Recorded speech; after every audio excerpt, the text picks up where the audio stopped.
Ang lutong ng balat, Noy. Habang patuloy na tumataas ang presyo ng fast food, may mga fried chicken spots namang tahimik lang pero patuloy na din nadayo ng mga tao. Ito yung isa sa mga binabalikan po ng tao dito. Bukod sa masarap na manok at itong sauce na ito. Tingnan nyo naman yung lalagyanan na yan. Napaka-quality. Ngayon, titikman natin ang Aton's Fried Chicken at Juicy and Best. Dalawang kainan na kilala sa malutong na balat, juicy na manok at presyong pangmasa. Sulit pa nga ba silang dayuhin? Masarap pa rin ba ang lasa? At bakit nga ba sila patuloy na tinatangkilik ng tao? Samahan niyo ako mga Noy na tikman at muling ibalik ang sarap ng mga Kanto Fried Chicken na ito. Let's get it on!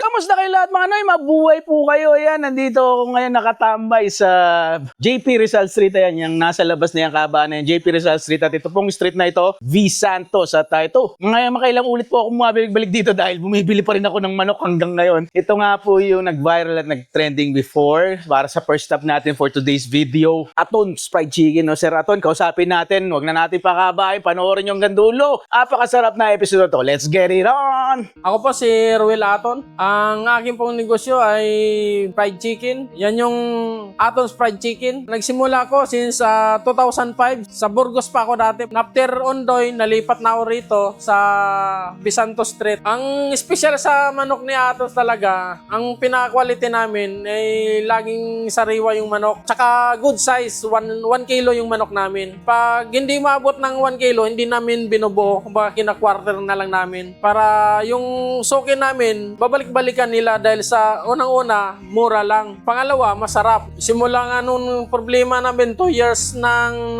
nangyari, humina na kami dahil sa traffic scene ng ating pamahalaan na sinasara nila dyan tuwing rush hour. Yung mga customer ko, yun ang nirereklamo, hindi sila makakapasok. Yung mga four wheels, yung mga malalayong lugar, na nakakabili lang sa akin, yung malapitan lang, yung nagwa-walk-in. Dati kasi nakakaubos kami ng 20 bags. 15 piraso ang isang bag nun. Almost na yun, 300 pesos. Pero ngayon, ang naubos namin, kunti na lang talaga. 8 bags namin, di pa siguradong ubos yun. Minsan, may di na ubos, may 3 o 4 na natitira. Ang sarsa naman na namin ay yung simple lang din. Yung ang unang-una, wala kami inahalong ng baboy, puro chicken lang. Yung inalagaan din namin, yung mga customer naming mga Muslim sa palengke. Kaya pwede sila magso sa amin, suka. Yun ang paglaban namin sa kanila na siguradong walang halong baboy ang namin, paninda namin. Lahat manok. Ito naman sa amin naman,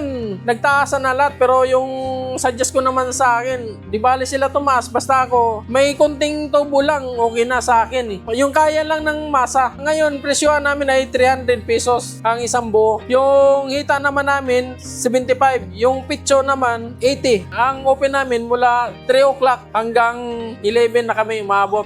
Dito lang kami matatagpuan sa Bisanto, Santo Niño, Marikina City. At yung isang branch ko ay sa boundary din ng Malanday, Santo Niño. Sa mga suki ko dyan, salamat nga pala sa inyo. Dahil sa inyo, medyo lumago-lago rin tayo. Ito naman, pagmamalaki ko, laging sariwa ang manok ko. Unang-una, yung kalidad ng manok namin, malalaki talaga. Hindi kami gumagamit ng undersize. Kumbaga, 1 kilo, di bali sumubra, wag lang magbaba ng 1 kilo. Sa mga suki na niya, pagpasisahan nyo na yung pisto ko dahil sinasara wala tayong magagawa nang pamahalaan natin yan dito sa lungsod ng Marikina, isasara nila yung pisto natin tuwing rush hour. Makakabili man naka 4 wheels, siguro sa labas may maparadaan saglit, pwede na po siguro maglakad papunta dito sa pisto ko. Yan Noy, nandito tayo sa kusina. Actually, yung kusina ni Sir Aton, itong Aton's Fried Chicken, dito na ito sa likod lang. Yung area na yon, banda roon, yun yung pinaka-selling area. Doon na po bumibili yung mga tao. Tapos dito, yung kitchen na napakainit po. Kasama ko ngayon si Aaron. Siya ang tagaluto ni Sir Aton. Ron, pagka ganito, nabababad ka sa init, pwede ka ba maligo sa after? Ay, hindi pwede kasi mapapas mo ako talaga dyan pag Kahit magbasa, bawal po. Bawal din. Mga ilang oras ka ba nagluluto? Simula alas 3 hanggang alas 10. Siya na po yung sa breading. Ayan, makikita nyo yung breading dito. Itong 4 na pirasong timba rito, wala kang makikitang yung parang mga arinang basa ba, no? Yung may water. Puro dry po. Yan, no? Kita nyo yan. Dry na breading. So, ganun lang. Binibread daw po ni Aaron. Tapos, diretso na dun. Salang na. Sinlaki po nung batya yung talyasi rito para makapagprito ng ganyang karaming manok. Sarap ng amoy. Napakabango nito, Noy. Oh, inisahan ko pa. Yung isa tuloy pelikula, naalala ko may kanin, naamoy lang yung manok. Kanin na lang tinitira. Anyway, ayan nga po, dito tayo kay Sir Aton, dito po sa Marikina, V. Santos to be exact. May isa pa siyang branch yung sa JP Rizal, pero ito pong V. Santos ang pinuntahan ko. Ayan, nasa likod ko yung pinakatindahan nila. Doon din po nagluluto. Isa sa mga napuntahan natin before na sabihin na natin ngayon, no? Hindi nga ito fast food, no? Hindi ito yung mga kilalang mga nagtitinda ng mga fried chicken. Pero one of the best sa industriya ng paggawa ng Kanto Fried Chicken. Sabihin na natin, talagang pwede nyo pong panapat ito dun sa mga naglalaki yan, nagtitinda ng bida. Ang sarap, no? Juicy. Sinasabi din pong napaka sarap ng lasa, no? At laging fresh ang manok. Iyan ang kaibahan ni Sir Aton. Pero ngayon, tignan natin, alamin pa rin natin kung ano na nga ba ang kalidad nito after ilang taon na lumipas mula nung tikman ko ito. Ano na po ang lasa ng fried chicken ni Sir Aton, no? Talagang everyday po ito. Ganito ang style ni Sir Aton. Di siya nagtitinda ng manok na hindi fresh. Mainit. Bago nga po doon sa mantika nakita nyo naman po yung piniprito kanina, no? Anyan, Noy, oh. Wow, musok pa. Kagatin na natin yan, Noy. Tinatakam ko din yung sarili ko, yan nyo po. Nausok ko. Bagong lutong manok.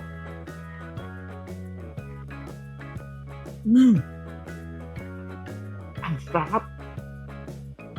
Sarap, Noy. Alam niyo po, itong episode natin today, itong pupuntahan natin, dalawa lang po ito. Yung isa rin sa mga paborito ko. Dalawang paborito kong fried chicken to sa industriya ng paggawa ng Kanto Fried Chicken.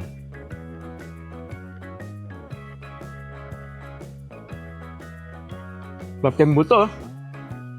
Kumakain po ba kayo ng buto, Noy? Yung dulo, malambot, no? Sabi sa akin, pagka kumakain daw po ng mga ganito, yung mga dulo ng buto ng manok, pati yung saging ay inuulam sa kanin, mapagmahal daw sa lola.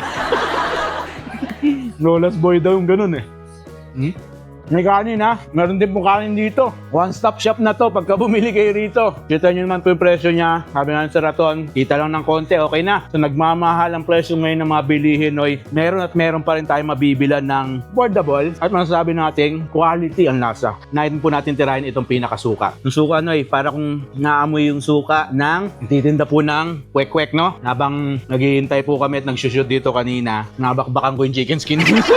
May tinda shop, naka-plastic na. Sarap na suka.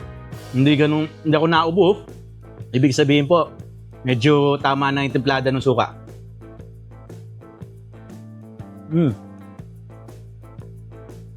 Ba natin ang kanin. Nilagay ko yung suka sa bowl para ito naman sa mapakita ko sa inyo. Patak natin dito. Yun, no?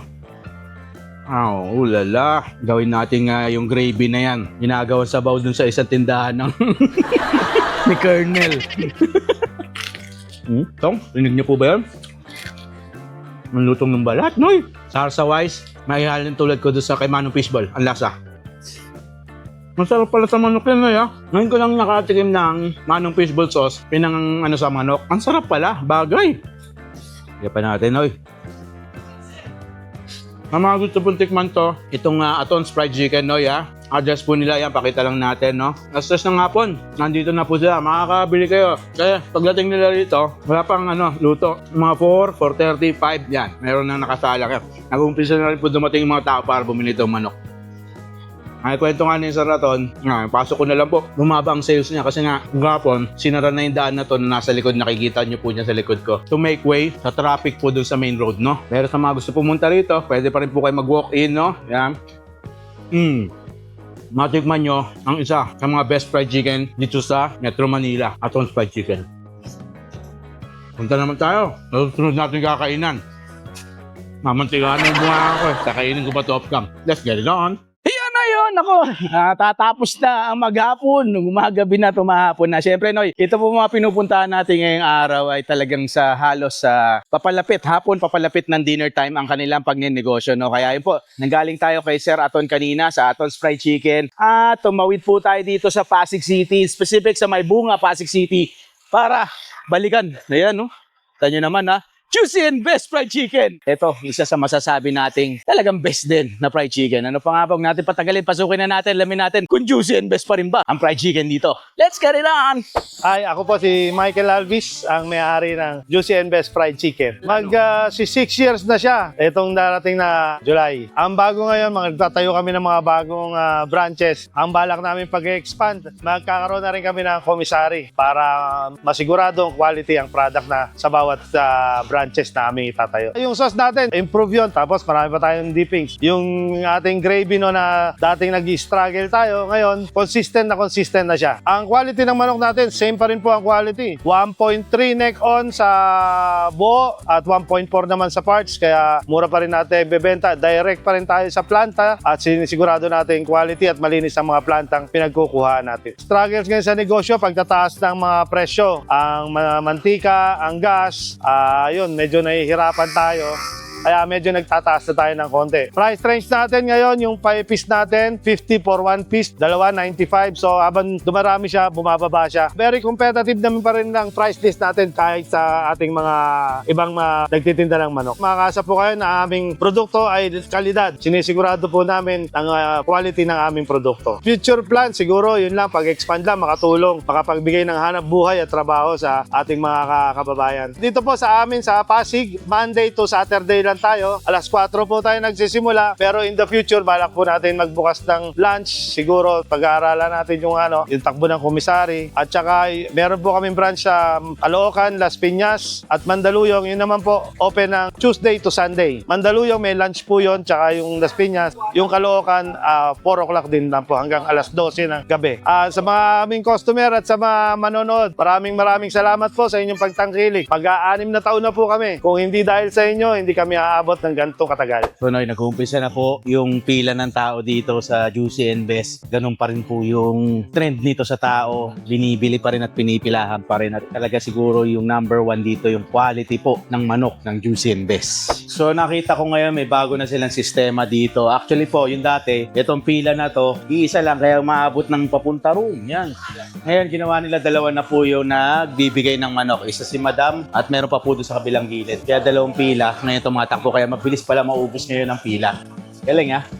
Sa likod ko, tingnan nyo naman po, napaka-busy nila. Meron pong section by section, department by department, meron nagbabalot ng sauce, meron nagpipirito dito sa kabilang side. Yan, kuya. At syempre, meron dun sa pinakabentahan na part, no? Sila Madam, nandun din. Ito yung isa sa mga binabalikan po ng tao dito. Bukod sa masarap na manok, itong sauce na ito, tingnan nyo naman yung lalagyanan na yan, no? Napaka-quality. Ang ganda nung kalidad, no? Alam nyo po ba, itong sauce na ito, isa ito sa pinagmamalaki ng Juicy and Best because sa lasa nila. Siguro naman po, kilala natin na ginagawa nating hingi tayo ng extra gravy doon sa bida ang saya.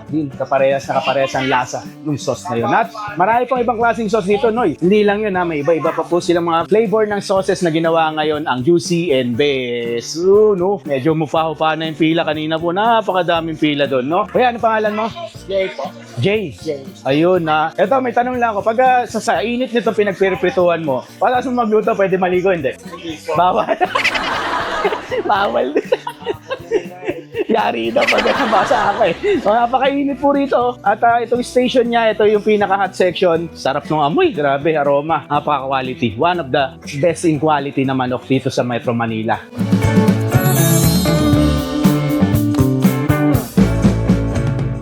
Yan, Noy. Andito po tayo sa Juicy and Best may bunga, no? Dito po sa Pasig City. Ang isa po dito, wala ditong dine-in area. Kaya, ang diskarte dito, pag may message ka sa Facebook page nila or tatawag ka po, pwede kayo umorder, pipick upin nyo. Ganun po yung mga iba ritong kumukuha ng manok nila. Umorder na lang tayo ng per piece, no? Andito po yan. Yan, labas ko lang, mainit, bagong luto, grabe.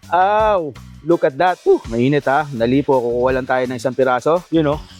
Init oh. Hapang tos. Kagaya po nung sinabi ko sa inyo sa episode na ito ang dalawang paboritong Canton Fried Chicken na masasabi natin na talagang kalidad, masarap, super quality, no? Juicy and Best, isa po dyan, kasama ang Aton's Fried Chicken. Sura, oh. Kung bakit Juicy and Best, juicy pa rin. Try natin yung pinakakarne na. Ganda pagkaluto rin, no?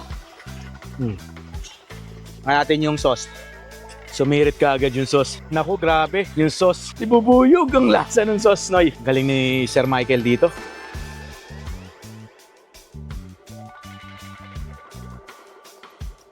Tulo to, Noy, oh. Na? Try na naman natin dulo. Wow. Sarap pa rin pandulo na yan. Top bone, no? Panay, yun. Meron pa po ako isang hita rito at isang wing, no? Para doon ko na lang babanaton off-cam to, no? Sana nagustuhan niyo po yung episode natin today. Dalawang, hindi po fast food fried chicken. Pero, kasabay na kasabay ng lasa. Pwedeng ipantapat sa kanila, no? Siyempre, mas mura dito, yun na po. No? Isang masasabi natin yun. Compared sa mga fast food chicken. Bago pa ako magkalat dito, mabuhay po kayong lahat. Maraming salamat na naman sa inyo. Sa pinagsama natin ngayong araw na ito. God bless us all, Noy. Sana masuportahan po natin itong ating mga furniture ngayong araw na ito. Siyempre, yung Aton's Fried Chicken. At siyempre, ito, kila Boss Mike po, no? Juicy and Best, hindi pa rin nagbabago. Dalawa sa paborito ng Kuya Dex nyo, no? Fried chicken talaga. Kaya hindi ko makakalimutan na from time to time po, maniwala kayo sa hindi, bumabalik-balik po rin ako rito sa Pasig to buy fried chicken here. Yan, ha? So again, ingat po tayo palagi, ha? Bye, masusunod. Panat ulit. Sir Mike, kung dito, pinapatikim sa atin yung mga dip. Ang dip natin, Sir Mike, magkano? 25? 25. 25 pesos. Oo. Iba't ibang klase po ng dip meron dito. 8 pirasong klase ng dip ang matitikman nyo. Naglabas siya ng chicken tenders dito. Isa rin to sa product natin dito, no? Yes, oo. Chicken tender. Bagong luto. Mainit pa ito. Sir Mike, ano? Garlic? Garlic mayo. Garlic mayo. Wow. Sarap. Dalawa kung gusto mo ng manghang, buffalo. Atin, Papalo. Sarap ng anghang. Sarap na anghang. Mas masarap yan pag sinawsaw mo rito, tas konti rito. Superb yung anghang. Kayang-kaya po. Actually, tingin ko kahit mga bata magugustuhan yung anghang nito. Nakakapagpagana siya, no? And this one is Cajun. Cajun. Oh. Sarap din. Sabi ni Sir Mike, Yan, tapos konting garlic mayo. mountain garlic mayo daw. Oh! Ang galing. Secret lang po natin, napakagaling sa sauce nitong taong to. Totoo. One of the best. Gumawa ng mga sauces. Panat, Noy, kain tayo!